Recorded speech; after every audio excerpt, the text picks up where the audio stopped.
La monnaie est au cœur de nos économies. Elle en est le fluide qui permet les échanges des biens et des services. Les biens, ce sont les objets physiques qui ont un prix, comme de la nourriture, des outils, de l'immobilier, des objets de la vie courante, des véhicules, de l'électronique. Un service, c'est du temps que l'on consacre à réaliser quelque chose contre une rémunération. Les architectes, les médecins, les garagistes, les peintres, les avocats, les comptables vendent de leur temps, sous la forme de services. Les biens et les services sont achetés avec de la monnaie. Savoir qui crée la monnaie est donc indispensable pour comprendre comment le monde fonctionne. La monnaie prend plusieurs formes, qu'il faut bien distinguer. Sans la connaissance des diverses formes de monnaie et les mécanismes qu'elles impliquent, il est impossible de comprendre le système monétaire et bancaire, et plus globalement l'économie. Il y a la monnaie sous la forme de billets et de pièces de monnaie. On l'appelle la monnaie centrale corporelle. C'est celle que vous pouvez retirer au guichet ou au distributeur automatique de billets de votre banque. On peut la toucher, on peut partir avec, on peut physiquement la détruire. On l'appelle aussi monnaie manuelle, liquide ou espèce. Elle est fabriquée par la Banque centrale. En dehors de la Banque centrale, personne n'a le droit de fabriquer des billets et des pièces de monnaie. La Banque centrale est une institution missionnée par l'État, ou les États d'une zone monétaire, pour fabriquer les billets et les pièces de monnaie. Elle a aussi pour mission de favoriser le bon fonctionnement de l'économie. Son but n'est pas de faire des profits, mais d'appliquer la politique monétaire. En France, comme pour l'ensemble des pays de la zone euro, la Banque centrale est la BCE, ou Banque centrale européenne. La BCE gère une monnaie nommée euro. Et puis il y a un autre type de monnaie, beaucoup moins connu. C'est la monnaie qui est sur votre compte en banque, appelée monnaie scripturale. Cette monnaie n'existe que sous la forme de chiffres dans les systèmes informatiques de comptabilité des banques commerciales privées. On l'appelle aussi monnaie secondaire. Les banques commerciales privées, appelées aussi banques de second rang ou banques secondaires, sont les banques des particuliers et des entreprises, comme la BNP, le Crédit Agricole ou la Société Générale. Ce sont des entreprises privées dont le but est le profit. Les banques commerciales privées sont les distributeurs des billets et pièces de monnaie. Ce sont des intermédiaires, des commerçants, qui font le commerce de la monnaie centrale. Elles ont développé un substitut à cette monnaie, qui est la monnaie secondaire ou monnaie scripturale privée. Elles réalisent la gestion des moyens de paiement tels que les chèques, les cartes bancaires, les virements et les prélèvements. Pour comprendre l'origine des différentes formes de monnaie, il faut comprendre pourquoi la monnaie a été créée et parcourir son histoire de l'Antiquité à nos jours.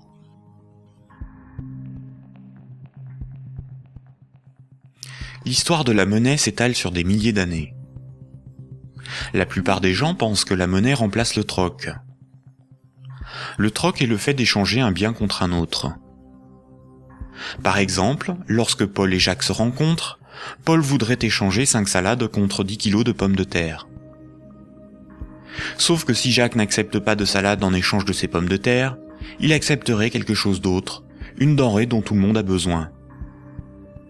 La monnaie serait apparue spontanément par la sélection de marchandises parmi les plus pratiques et les plus recherchées pour ces échanges immédiats. Dans un premier temps, le riz, l'avoine ou les animaux auraient été utilisés comme monnaie jusqu'à l'apparition de monnaies métalliques, d'or ou d'argent, forme ultime de monnaie. Le crédit ne serait apparu que plus tard, quand de la monnaie fut accumulée pour être prêtée à ceux qui en avaient besoin. Malheureusement, cette hypothèse n'a strictement aucune réalité historique. Les historiens ne cessent de le répéter.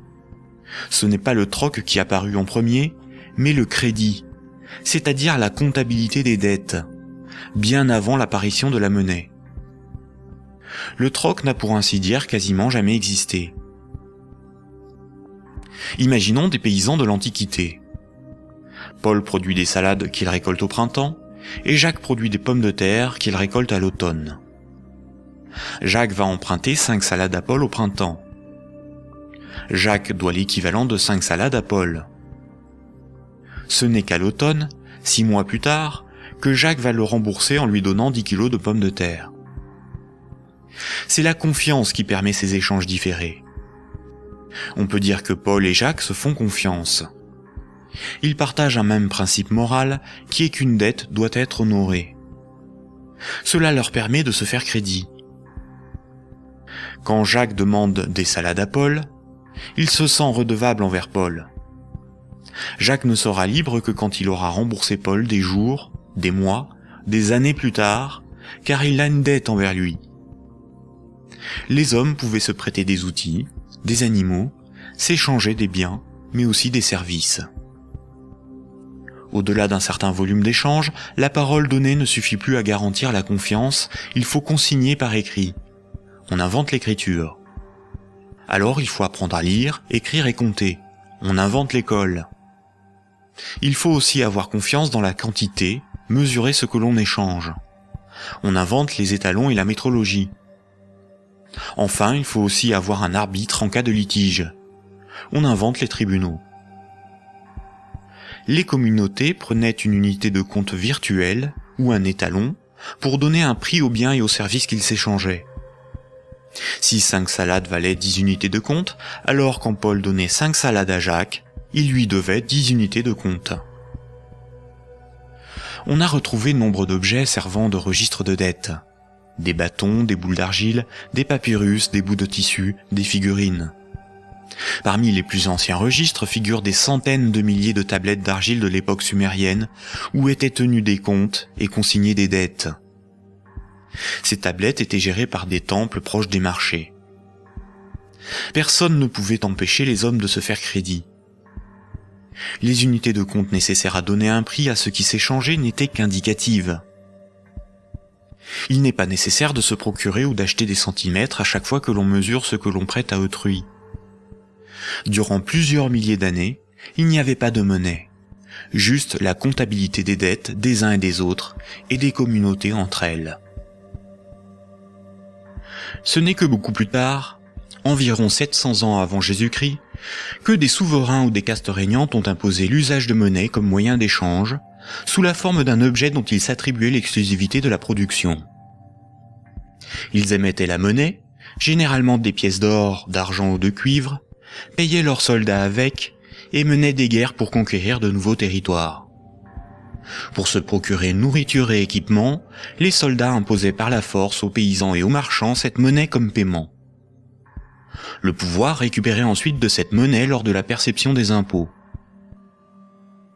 Comme tout le monde devait disposer de monnaie pour payer les impôts, elle devenait rapidement la monnaie officielle. Elle était acceptée comme paiement et elle se diffusait dans la communauté. Le pouvoir pouvait donc acheter nourriture, marchandises et richesses grâce à la monnaie qu'il produisait lui-même. Tant que l'on avait une dette, on n'était pas libre. On risquait de devenir l'esclave de son créancier ou d'être emprisonné si on ne s'acquittait pas de l'impôt. C'est la servitude pour dette. Et c'est pour ça qu'une monnaie employable pour payer une dette ou un impôt a un pouvoir libératoire. La monnaie a donc été créée par des castes régnantes, des souverains, pour extorquer une partie de la production des populations, vivre et s'enrichir sans travailler. C'est par ce principe que des empires se sont bâtis. Historiquement, le troc n'était pratiqué que durant les périodes de chaos et de conflits, lorsque la monnaie venait à manquer. Au Moyen Âge, avec le développement du commerce, les métaux précieux comme l'or ou l'argent étaient devenus une monnaie internationale. Il était risqué de posséder et transporter ces métaux précieux. On risquait de se les faire dérober. À partir du XVIIe siècle, les marchands de Londres et de Stockholm commencèrent à confier la garde de leurs métaux précieux aux orfèvres, les négociants en métaux précieux.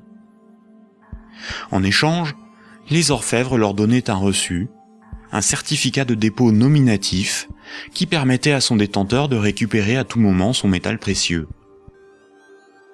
Lors des retraits, les orfèvres demandaient une petite somme pour le service de stockage rendu. Les boutiques des orfèvres devinrent des coffres fort bien gardés. Puis ces certificats sont devenus non nominatifs. Il était simplement inscrit dessus le poids de métal précieux qu'ils représentaient. Les marchands se mirent à se payer non pas en métal précieux, mais avec ces certificats. La monnaie papier était née. Les orfèvres constataient que les marchands laissaient leurs métaux précieux dans leurs coffres. Ils eurent donc l'idée de prêter ces métaux précieux à d'autres marchands pour développer leur commerce. Mais plutôt que de prêter les métaux précieux entreposés dans leurs coffres, les orfèvres émettaient des certificats papier. Quand les marchands remboursaient leurs dettes, ils rendaient les certificats et versaient un intérêt. Les orfèvres se mirent à imprimer bien plus de certificats que de métaux précieux disponibles dans leurs coffres. Cette pratique leur permit de s'enrichir en multipliant les intérêts perçus. Quand les certificats étaient rendus aux orfèvres, ils étaient détruits.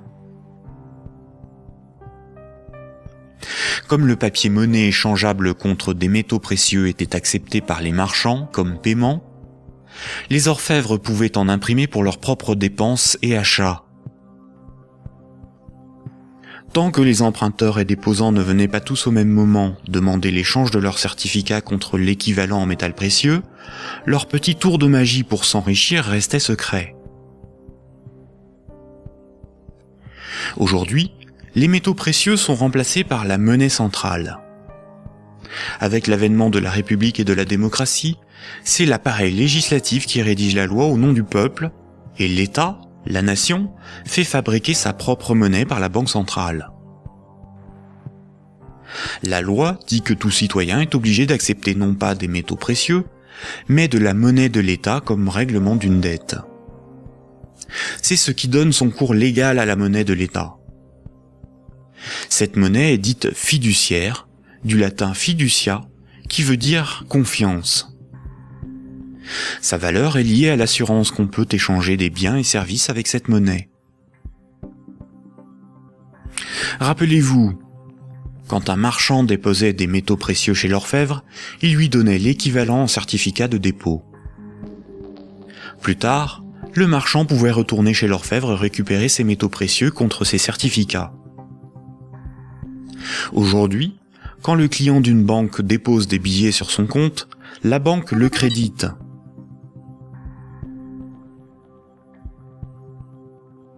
Il lui est possible de les retirer de son compte plus tard.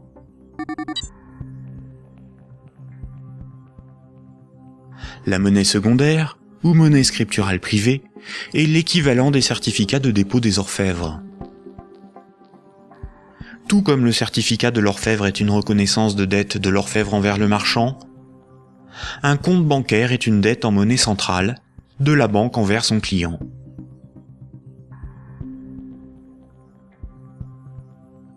Du temps des orfèvres, quand les marchands se payaient en métaux précieux, c'est comme lorsqu'aujourd'hui, on paie les commerçants avec de la monnaie centrale, des billets de banque. Ensuite, quand les marchands se payaient avec des certificats de dépôt de l'orfèvre, c'est comme lorsqu'aujourd'hui, on paie un commerçant par un transfert de monnaie scripturale de notre compte bancaire à celui du commerçant.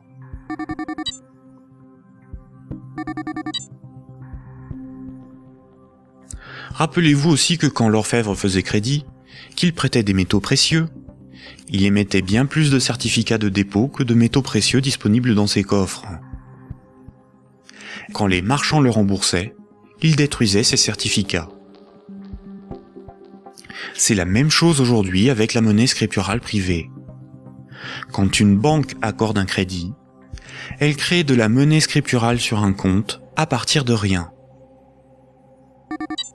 Et elle en crée bien plus qu'elle ne dispose de monnaie centrale dans ses coffres. Et quand son client rembourse son crédit, elle détruit la monnaie scripturale. C'est ce qu'on appelle la création monétaire et la destruction monétaire. La monnaie scripturale étant acceptée comme paiement, les banques peuvent aussi créer de la monnaie à partir de rien pour couvrir leurs dépenses et leurs achats. Les banques ont la possibilité de se faire crédit à elles-mêmes. On dit que les banques monétisent leurs dépenses. La monnaie centrale donne l'illusion au peuple que c'est l'État qui émet la monnaie, alors qu'en réalité, ce sont les banques commerciales privées qui ont ce privilège. Sans création monétaire par le crédit par les banques commerciales, il n'y aurait quasiment pas de monnaie en circulation. Les banques et les États sont comme les deux faces d'une même pièce. En effet, il faut d'abord que de la monnaie ait été créée par le crédit bancaire pour que l'État puisse en prélever par les impôts et les taxes. Et les banques ont besoin des États pour établir une législation protégeant ce privilège et faire appliquer cette législation par la justice et les forces de l'ordre. Récapitulons. La monnaie scripturale privée est créée par les crédits, à partir de rien. Cette monnaie est détruite lors du remboursement des crédits. Ceci sous-entend une création-destruction simultanée et concurrente qui détermine une masse de monnaie scripturale privée en circulation, que l'on appelle masse monétaire. C'est similaire à la population d'un pays qui varie en fonction des décès et des naissances.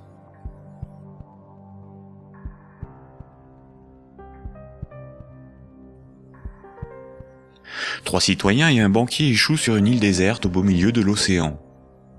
Ils s'organisent et décident de créer leur propre monnaie, qu'ils appellent euro. Le banquier fonde l'unique banque commerciale privée de l'île. Comme cette banque est nouvelle, les trois citoyens n'ont rien sur leur compte. Ils ne peuvent pas s'échanger et se vendre ce qu'ils produisent. Ils ont bien des marchandises à se vendre, mais aucune monnaie pour les payer. Pour disposer de moyens de paiement, chaque citoyen va faire un crédit de 10 €, remboursable en 11 mois. Chaque citoyen devra rembourser 10 € de capital, plus 1 € d'intérêt. Lorsque le banquier leur accorde le crédit, il crée 10 € à partir de rien sur chaque compte. Le premier mois, la masse monétaire est de 30 €. Les citoyens disposent de monnaie pour s'échanger ce qu'ils produisent. À la fin du premier mois, les citoyens commencent à rembourser leur crédit. Le banquier prélève 1 € d'intérêt, qu'il utilise pour acheter des marchandises aux citoyens. La masse monétaire reste de 30 €.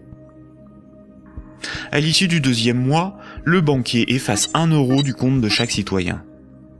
Il reste 27 € en circulation. À l'issue du troisième mois, le banquier efface à nouveau 1 € du compte de chaque citoyen. Il reste 24 € en circulation. De mois en mois, la situation devient un peu plus compliquée, car la masse monétaire ne cesse de baisser. Les citoyens se retrouvent en concurrence pour capter l'argent. À l'issue du 11e mois, après une farouche concurrence entre les trois citoyens pour capter la monnaie restante, leurs comptes sont vides, car tout le monde a remboursé exactement ce qu'il avait emprunté à la banque. Plus rien ne peut être ni acheté ni vendu. C'est la crise économique. Le banquier réunit les citoyens et leur dit « Pour résoudre cette situation, c'est très simple. Vous n'avez qu'à m'emprunter à nouveau de l'argent. » Les citoyens acceptent. Ils font tous à nouveau un crédit de 10 €. À la fin du premier mois, le banquier prélève 1 € d'intérêt, qu'il garde pour lui car il a tout ce qu'il lui faut. Au fil des mois, le banquier supprime les euros correspondant au remboursement des crédits. Comme les intérêts n'ont pas été dépensés par le banquier, c'est au bout du 10e mois seulement que les comptes des trois citoyens sont vides. Il n'y a plus de monnaie en circulation, et pourtant il manque 3 € pour rembourser la totalité de leur crédit. Le banquier réunit les citoyens et leur dit « Il y a une manière très simple de repousser le moment où vous serez à zéro sur vos comptes. Vous n'avez qu'à m'emprunter régulièrement de l'argent, bien avant que la masse monétaire ne baisse trop et que l'économie ne s'arrête. Et pour compenser les intérêts que je ne dépense pas, il vous suffit de m'emprunter à chaque fois quelques euros de plus. Les citoyens acceptent. Désormais, ils sont en permanence endettés, sinon la monnaie disparaît et l'économie s'arrête. Ils appellent cela la croissance. Mais comme ils sont endettés, ils se mettent à produire toujours plus pour rembourser le banquier, bien au-delà de leurs besoins réels. Ils ne produisent pas pour avoir de quoi se vêtir, se nourrir ou se loger. Ils produisent pour avoir l'argent nécessaire pour rembourser leur crédit. L'argent est devenu le moteur de leur vie, et non ce dont ils ont besoin pour vivre. Ce système permet au banquier de ne rien produire. Il passe son temps à gérer ses comptes, à créer de la monnaie puis à la détruire. Avec la monnaie qu'il fabrique, il achète ce dont il a besoin aux citoyens. Rapidement, les ressources naturelles de l'île viennent à manquer. Il n'y a plus de bois, plus de gibier, plus d'eau, plus de terre pour produire toujours plus.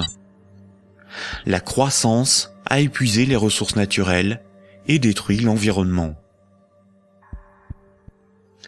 Cette petite histoire met en valeur de réalités tout à fait surprenantes.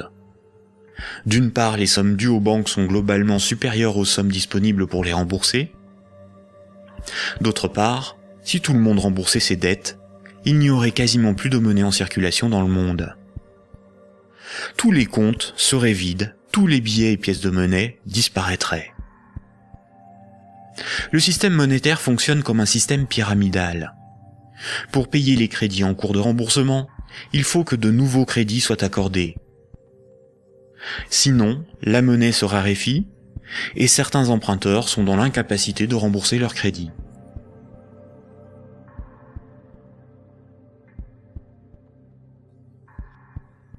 Aujourd'hui, la planète n'est plus capable de se régénérer. L'humanité tout entière est en train de se confronter aux limites de la Terre elle-même et manque de ressources naturelles. Toute croissance économique nécessite beaucoup de matières premières et d'énergie. Or, les ressources de la planète sont limitées. Certaines organisations militent pour qu'une nouvelle approche économique et sociale émerge, pour que nous soyons respectueux de notre environnement et sortons d'une logique de compétition, de surconsommation et de conflit. Certains font la promotion de la décroissance. La décroissance permettrait l'équilibre de l'activité humaine et les ressources de la planète. Mais la décroissance sous-entend une réduction permanente de la demande de crédit, donc une contraction de la masse monétaire qui déboucherait rapidement sur une crise économique majeure. En réalité, les nations sont les esclaves de l'impérieuse nécessité d'une dette perpétuelle pour disposer de monnaie, donc d'une croissance soutenue, impliquant une consommation en progression constante. S'il n'y a plus d'anticipation de revenus futurs, il n'y a plus de crédit, donc la monnaie disparaît, l'État ne peut plus fonctionner et l'économie s'arrête.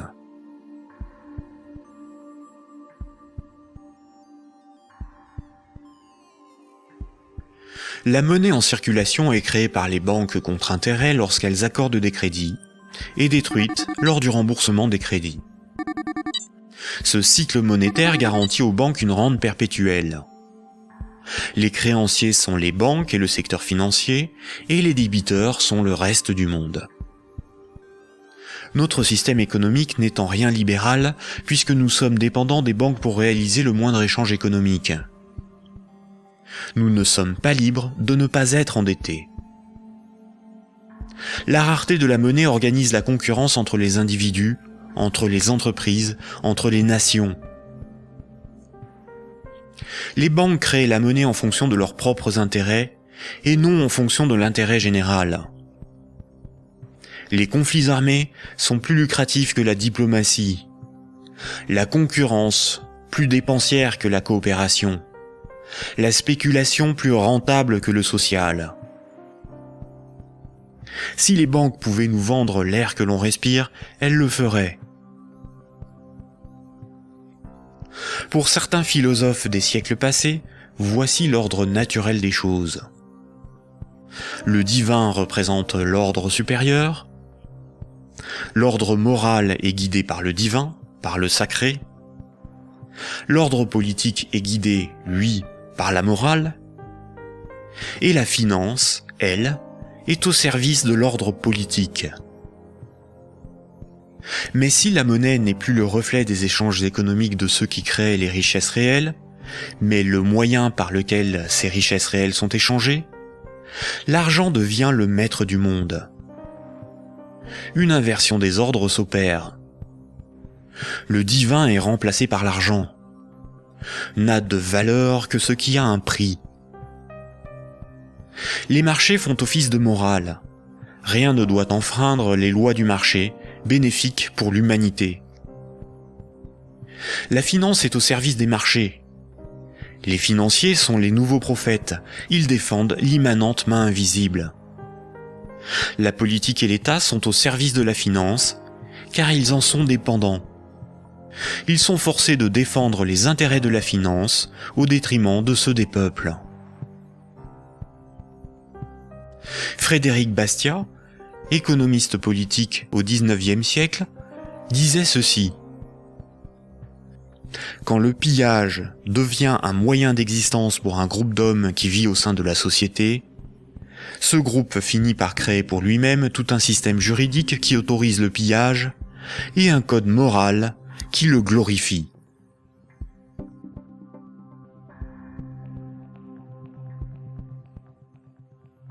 Récapitulons.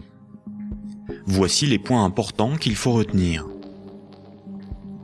Avant l'invention de la monnaie, les systèmes de comptabilité des dettes permettaient aux hommes d'échanger librement des biens et des services.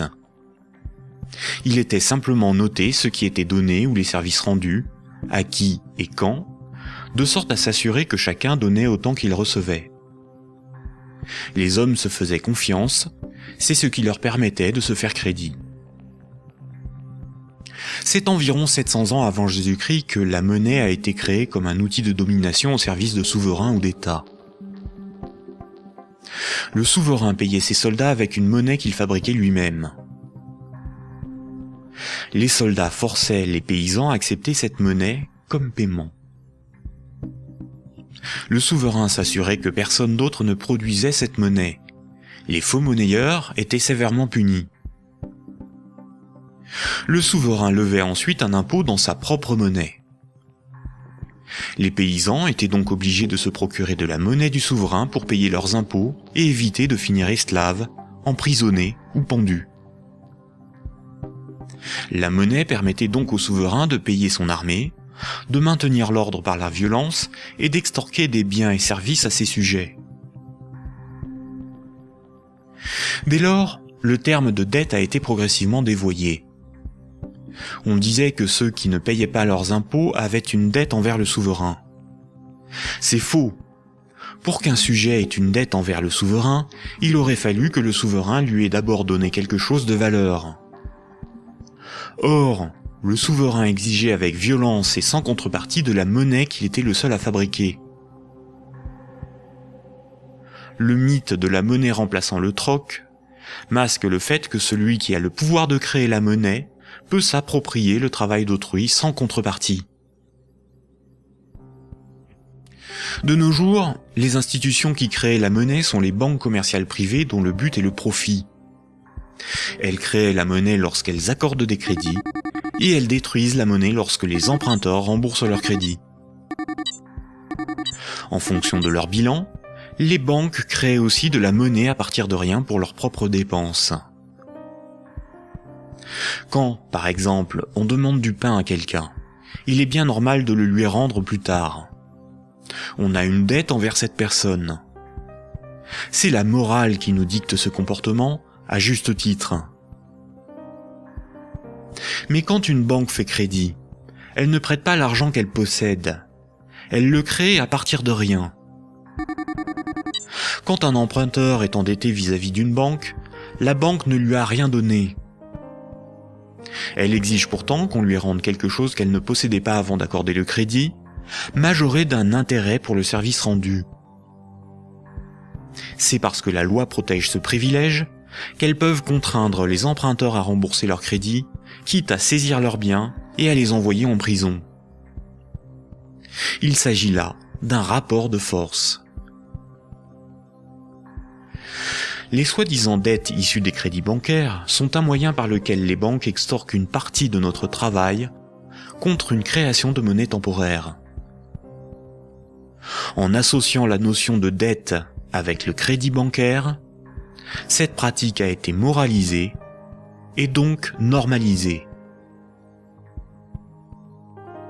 La monnaie centrale donne l'illusion que c'est l'État qui crée la monnaie. Or, la monnaie centrale est fabriquée à la demande des banques commerciales privées lorsque des actifs détenus par celles-ci sont monétisés par la banque centrale. En réalité, ce sont bien les banques commerciales privées qui fabriquent et louent la monnaie que nous utilisons tous au quotidien. La monnaie en circulation est créée par le crédit bancaire, puis détruite lors du remboursement des crédits. De ce fait, si tout le monde remboursait ses dettes, il n'y aurait plus de monnaie en circulation, tous les comptes en banque seraient vides, et les billets et pièces de monnaie disparaîtraient. La création monétaire par le crédit et la destruction monétaire lors du remboursement des crédits déterminent une masse monétaire.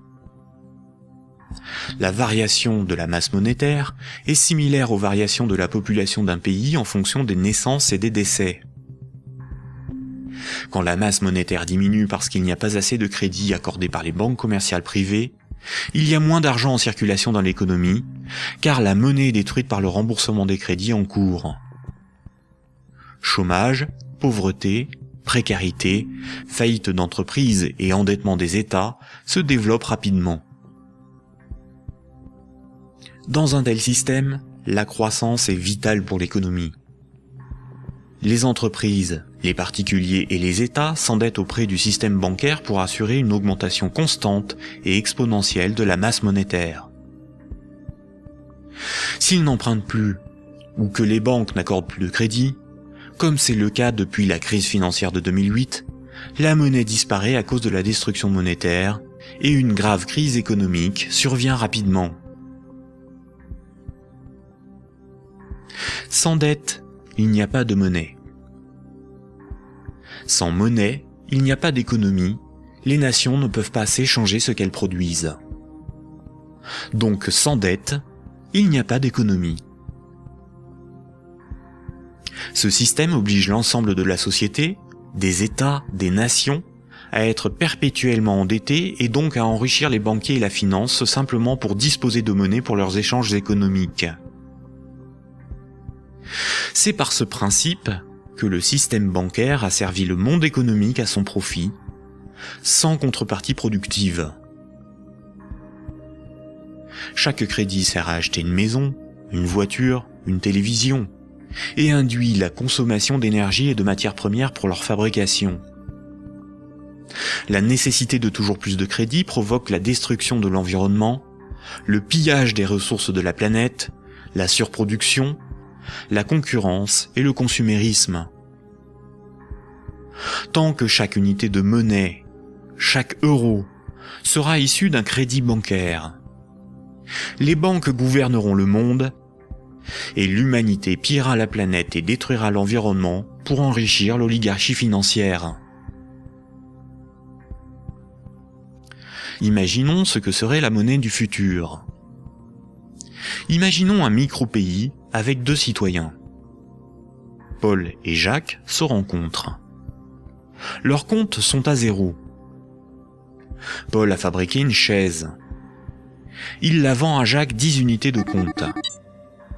Jacques a alors moins 10 sur son compte et Paul a plus 10. Paul peut convertir 5 unités de compte en monnaie manuelle, en billets de banque. Ainsi, tant qu'ils sont dans leurs débits autorisés, personne ne peut empêcher Paul et Jacques de s'échanger ce qu'ils produisent. Leur débit autorisé est calculé en fonction de leurs actifs et de leur solvabilité, et représente le risque financier que doit assumer la société tout entière. La monnaie du futur est un jeu à somme nulle. Dans le futur, la monnaie sera représentative des échanges économiques réalisés, et non ce qui les permet. Aujourd'hui, la monnaie ne fonctionne pas du tout comme ça. Ajoutons dans ce micro-pays une banque. Pour acheter la chaise de Paul, Jacques va emprunter à la banque les 10 € nécessaires pour la payer. Jacques devra rembourser ces 10 € à la banque et verser en plus 1 € d'intérêt qui n'existe pas. Après la transaction, Paul possède bien les 10 € nécessaires à rembourser la banque, et il faudra bien que Jacques les récupère d'une manière ou d'une autre pour rembourser son crédit. Il devra vendre son temps ou fabriquer des choses à vendre pour récupérer les euros pour rembourser son crédit. Mais les 1 € d'intérêt n'existeront qu'à partir du moment où un nouveau crédit aura été demandé à la banque. On comprend donc plusieurs réalités. Paul et Jacques sont dépendants de la volonté de la banque d'accorder ou non le crédit pour s'échanger ce qu'ils produisent. Ils sont obligés malgré eux d'enrichir la banque en achetant de la monnaie temporaire, qui sera détruite lors du remboursement des crédits. Le remboursement des intérêts oblige Paul et Jacques à perpétuellement emprunter à la banque pour pouvoir la rembourser. Ce système crée artificiellement un manque permanent de moyens de paiement qui débouche sur une concurrence accrue pour capter la monnaie en circulation. Paul et Jacques ont avant tout le problème de se procurer de la monnaie pour vivre. Il faut bien distinguer ce qui est au service de l'intérêt général et ce qui est au service d'intérêts particuliers. L'intérêt général, c'est l'intérêt du plus grand nombre, des nations dans leur ensemble. Les intérêts particuliers sont ceux des oligarques, des riches, des gens de pouvoir, des actionnaires, c'est-à-dire une minorité de personnes dans la société et à travers le monde. Prenons la monnaie. La monnaie sert des intérêts particuliers. Elle sert les intérêts de ceux qui la fabriquent, c'est-à-dire les banques commerciales privées et la finance, dont le but est l'enrichissement. La monnaie existe parce qu'il y a ce qu'on appelle des dettes. Ces dettes ne servent que des intérêts particuliers. La bourse et la spéculation, les marchés financiers, représentent très majoritairement des intérêts particuliers. La rémunération de l'épargne et des comptes courants des déposants, de l'homme de la rue, est marginale en comparaison des bénéfices engrangés par l'industrie financière. Le système politique, qui est censé défendre l'intérêt général, est forcé de protéger les privilèges des banques, des corporations et de la finance. Depuis les Lumières et la Révolution française, les régimes politiques basés sur l'élection de représentants ont été voulus parce qu'ils sont antidémocratiques. Ils permettent de défendre les intérêts de la classe supérieure et des élites par l'établissement de collusions toujours plus fortes entre la classe politique et les oligarchies financières et capitalistiques dont ils sont dépendants. La guerre est souvent financée par les riches et les banquiers. Seules des révolutions, des rébellions ou des révoltes se veulent véritablement au service de ceux qui les mènent. Les guerres, elles, ne servent que rarement l'intérêt général. La science, l'environnement, la santé, l'éducation, le progrès technique sont au service de l'intérêt général. En réalité, avec la privatisation de l'ensemble de ces domaines, ils sont de plus en plus au service d'intérêts particuliers afin d'en tirer le maximum de profit. Pour s'opposer à ce mouvement mondialiste néolibéral consistant à privatiser et financiariser l'ensemble de l'économie, nous devons exiger 3 choses sans lesquelles rien ne changera. Premier point. Remettre la création monétaire au service de l'intérêt général. Tant que ce sont les banques qui décident de ce qui mérite d'être ou de ne pas être financé en fonction de leurs propres intérêts, le pouvoir politique et le libéralisme ne sont qu'illusions. Les banques ne sont pas là pour faire du social ou de l'investissement. Elles sont là pour faire des profits en prenant le moins de risques possible. Deuxième point. La création monétaire par le crédit à intérêt et la destruction monétaire lors du remboursement des crédits forment un système pyramidal obligeant l'humanité à détruire la planète pour le seul profit de la finance. Nous devons mettre en place un système monétaire permettant d'adapter notre niveau de vie aux ressources de la planète et garantir ainsi un environnement viable aux générations futures. Troisième point, instaurer un système politique réellement démocratique. Seule une véritable démocratie permettra de garantir que les deux premiers points sont durablement défendus. Contrairement à ce que les élites veulent nous faire croire, des peuples éclairés sont tout à fait à même d'établir une politique qui défend leurs propres intérêts et les intérêts des générations futures. Ces trois points sont intimement liés. Sans une monnaie réellement publique, le lobby bancaire aura toujours la capacité de faire plier les gouvernements et changer les institutions.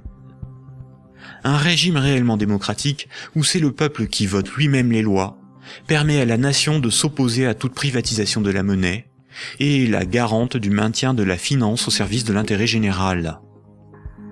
Une création monétaire publique et l'instauration d'une véritable démocratie sont indissociables, car l'un est le garant de l'autre. Voici quelques mouvements citoyens dont les propositions permettraient des évolutions majeures de la société. La monnaie permanente, le 100% monnaie ou smart. La monnaie permanente s'oppose à la monnaie d'endettement. Elle remplace la création monétaire privée. Elle permettrait la mise en place d'une politique réellement écologique et sociale.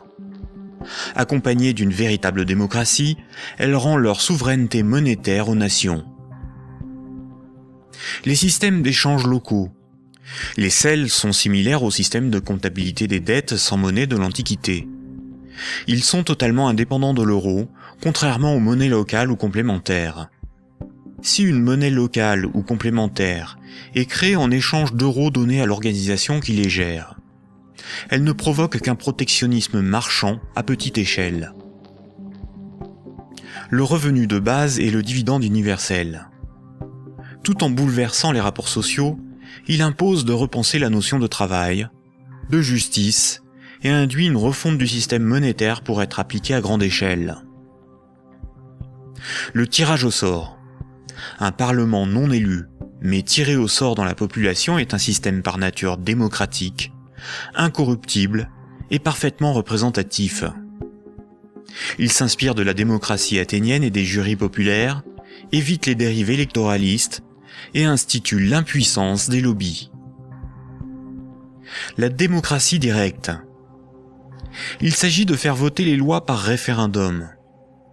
La Suisse, par exemple, par ses votations et son référendum d'initiative populaire contraignant, est très proche d'une démocratie directe.